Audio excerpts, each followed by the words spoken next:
Family, कसे आहात? बरे आहात ना? चला मी आज गावाकडील रसेदार शेंगोळे बनवून दाखवते. तर त्याला लागणारे साहित्य, मी पाव किलो हे कुळद्याचे पीठ घेतले, हिरव्या मिरच्या, कोथिंबीर, शेंगदाणे, थोडं गव्हाचं पीठ, जिरे आणि लसूण आणि मीठ. आपण हे साहित्य सगळं वाटून घेऊया. हिरवी मिरची, लसूण, जिरे, शेंगदाणे आणि कोथिंबीर, आणि त्याच्यात आपण थोडंसं मीठ घालूया. थोडंसं आपण मीठ घालूया. आपण हे मिक्सरला लावून घेऊया. तर आपण हे शेंगोळ्याचे पीठ ताटामध्ये ओतून घेऊया आणि त्याच्यावर हे बघा अशा प्रकारे पाणी टाकून आपण हा मसाला वाटून घेतला. शेंगदाणे हे सर्व जे साहित्य होते ते वाटून घेतले. ते आपण याच्यात टाकून घेऊया.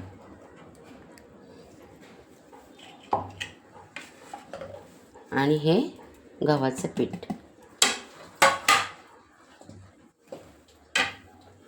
आणि थोडंसं अजून मीठ घेऊया, चवीनुसार तुम्हाला जसं लागेल. आता आपण हे पीठ मळून घेऊया. हे याच्यात मळून झालं की आपण ते नंतर पाणी टाकून मळूया. ते मळून घेऊया.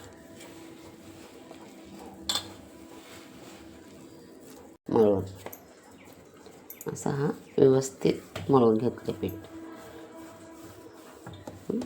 आता याचे आपण शेंगोळे करून दाखवूया. आता आपण हाताला पीठ लावून घ्यायचं आणि छोटासा गोळा काढून हे पोळपाटावर थोडं,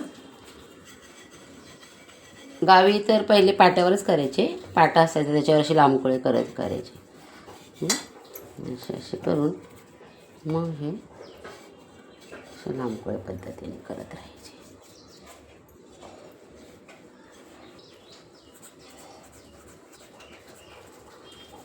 जरा बंदच करायचं. असे हे पातळ करायचे. पोळपाटावर कोणी पहिले जुने याच्यात ना, जुनी लोक पहिले पाट्यावर करायचे, कारण पाट्याचा आकार थोडा. हे असे पातळ करायचे, जाड करायचे नाही. असे पातळ पातळ बघा मी कसे केले. हे पातळ पातळ करायचे. हे असे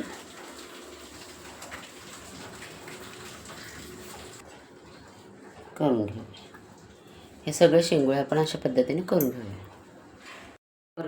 अशा प्रकारे आपले शेंगोळे बनून तयार झालेत, म्हणजे बनवून घेतले. आता आपण पातेल्यामध्ये पाणी घेतले आणि आपण आता ते पाणी गरम करायला गॅस पेटून घेऊया. आणि हे पाणी आपण हे उकळायला ठेवूया. त्याच्यामध्ये आपण तेल सोडून घेऊया.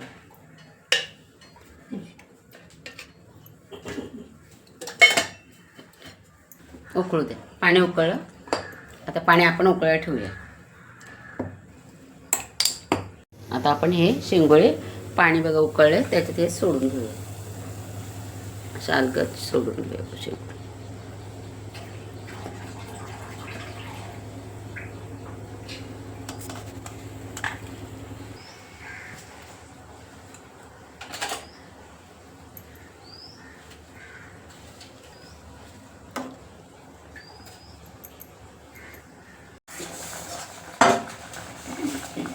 आता हे बघा असे शिजत आले. तर आपण काय करूया, हे मिक्सरचं भांड्यामध्ये थोडं पाणी टाकून घेऊया.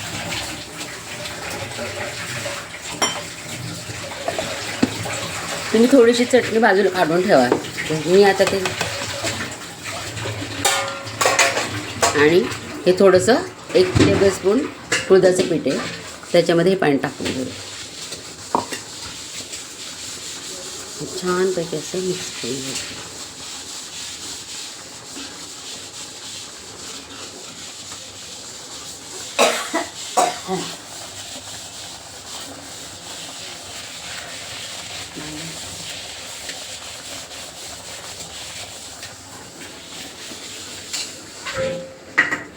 आणि हे आपण याच्यात टाकून घेऊ.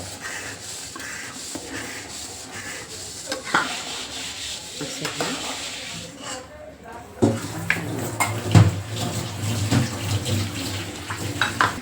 आता ते शिजत आले खूप छानपैकी. अजून छान उकळी येऊ देते. हे बघ अजून थोडे शिजले पाहिजे. आता आपण गॅस बंद करून घेऊया. चला आता आपले शेंगोळे अशा प्रकारे आपले रस्सेदार शेंगोळे तयार झाले. तर कसे वाटले तुम्हाला मला कमेंटमध्ये नक्की कळवा आणि माझ्या चॅनलला सबस्क्राईब, लाईक आणि शेअर करा. धन्यवाद.